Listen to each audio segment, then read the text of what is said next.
አንዳንድ ሰዎችን እንዲያው አይተን የምንገምታቸው የምንሰጣቸው ቦታ ይኖራል። በተለይ ደግሞ ዝነኞች ሲሆኑ ከሚሰጡን ነገር በመነሳት ራሄል ዮሐንስን የምንስላት በብዙዎቻችን ዘንድ ተመሳሳይ ይመስለኛል። ቁጥብ፣ ጨዋታ፣ አዋቂ፣ ደርባባ እያልን እንቀጥላለን። በእርግጥ የሙያ አጋሮቿና ብዙ አብረዋት የሰሩ የኖሩትም ራሄል እንደዚህ ናት ይላሉ። ወግ አዋቂ፣ ሰው አክባሪ፣ ስራ ላይ የማይደክማት፣ ሁሉን ሰው ስትጠራ የኔ መኳንንት፣ የኔ ጌታ እያለች መስፈርትም የላትም። ባሳለፍነው እሁድ በ80 ዓመቷ ከዚህ ዓለም በሞት መለየቷ የሚያስነግጥ ዜና ነበር። ዛሬ ስለ ራሄል ዮሐንስ አንዳንድ ነገሮች ልላችሁ ነው። ድምፃዊ ከመሆኗ በፊት ብዙ የህይወት መንገድ ላይ አልፋለች። አንዱ የትዳር ህይወቷ ነው። ገና የ14 ዓመት ልጅ እያለች የፈረንሳይ አምባሳደር ለነበሩት ፊት አውራሪ ገበየው የእሷ እውቅና ሳይኖርበት በካዛንቺስ ቤታቸው በተደገሰው ድግስ ነበር የተዳረችው። ድግሱ የመሰላት በቤታቸው ሁሌ የሚዘከረው የገብርኤል ድግስ ነበርና ሽር ጉድ ስትል በቤት ውስጥ ካሉት ሰዎች በተለይ ለእሷ እንክብካቤ ይደረግላት ነበር። ጸጉሯን ሲያስተካክሉ ሲያስዋት አልገባትምና በመጨረሻም እንድትለብሰው የመጣላት የሙሽራ ልብስ ነው ድግሱ የእሷ ሰርግ እንደሆነ እንድታውቅ ያደረጋት። 14 ዓመት የሆነችው ትንሿ ራሄል አቅም አልነበራትምና ትዳርን በልጅነቷ መስርታ በ15 ዓመቷ ወለደች። ለ2 ዓመት ከቆየች በኋላ ያልሰመረ ሆነና አክስቷ ቤት ተመለሰች። ትንሽ ለወጥ ያሉ ባህሪያትን ታሳይ ነበር። በጊዜው ሲመሽ መፍራት፣ አልጋ ስር የመደበቅ ስጋት። ይህም ምክንያቱ በልጅነቷ የገባችበት ትዳር ጠባሳ ነበር። ጤናዋን ለመመለስ ወደ ጸበል አመራችና ስታገግም ተመልሳ ወደ ትምህርት ቤት ገባች።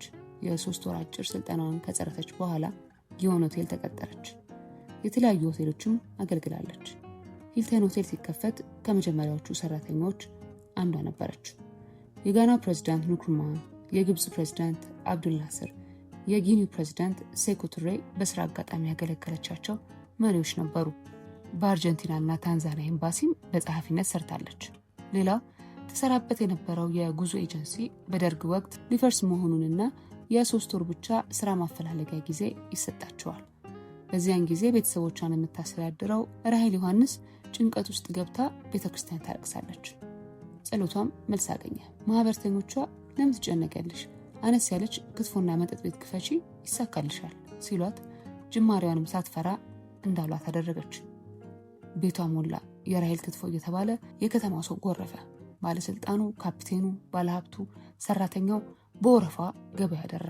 አንዳንድ ቀን ደግሞ አለ የህይወት አቅጣጫችንን አዙሮ ሌላ ቦታ ውስጥ የሚከተን። የራሄል አንድ ምሽት ነበር። ከደንበኞቹ አንዷ ተወዳጁ ሙዚቀኛ ከተማ መኮንን በቤቷ ይዟት ይመጣል። እሱ እየተጫወተ እሷ በውስጧ ታንጎራጎራለች። ድፍረቱም አልነበራትም።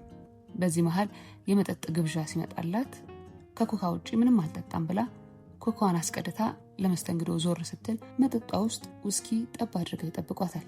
ጣዕሙንም ሰዓት ላይ ትጠጣዋለች። በጣም ጥሩ ስሜት ውስጥ ገባች።